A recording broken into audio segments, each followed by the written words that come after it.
Let's turn to Ethiopia, which has expelled 7 United Nations officials. The Ethiopian government has accused them of meddling in its internal affairs. The expulsion comes right after the UN blamed Ethiopia of human rights violations. This is over the ongoing conflict in the Tigray region. Now, this back and forth between the UN and the Ethiopian government has not just hampered emergency aid to Ethiopians. It has also dented the UN's credibility, its effectiveness in solving armed conflicts. Here's a report.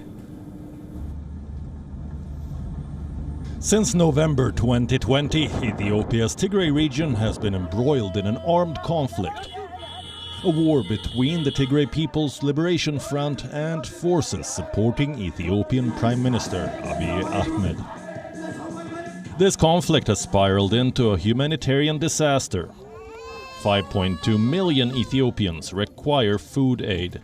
400,000 are living in famine-like conditions.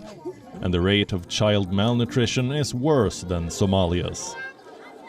The United Nations has been working to put an end to the turmoil. At a press conference last month, the UN High Commissioner for Human Rights tried to bring the world's attention to the plight of Ethiopians.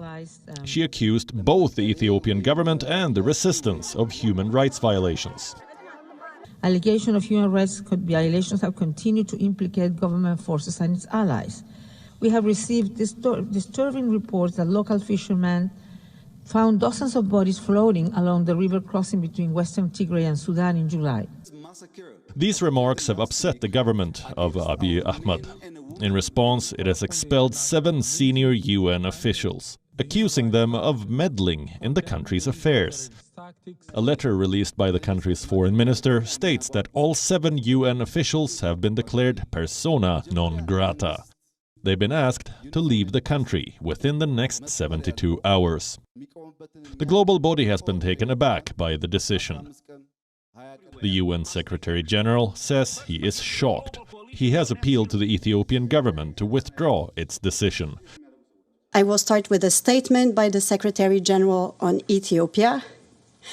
I was shocked by the information that the government of Ethiopia has declared 7 UN officials, including senior UN humanitarian officials, as persona non grata.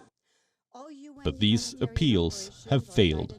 Ethiopia is unrelenting. It says the decision will not be changed, reviewed, or modified in any way whatsoever.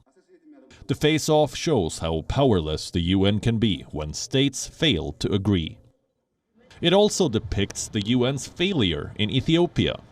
For all its humanitarian aid to the Tigray region, the UN has failed to build consensus on ending the crisis. The UN Security Council has not convened a single meeting to discuss it. No one knows what deliberations and diplomacy are taking place. Since November 2020, the Security Council has only issued a single media statement on the crisis. It's a travesty that Ethiopia hasn't been dealt with on priority. Not only does this undermine the UN's credibility, but also puts the life of millions of Ethiopians at risk. Bureau Report, WION. World is One. WION is now available in your country. Download the app now and get all the news on the move.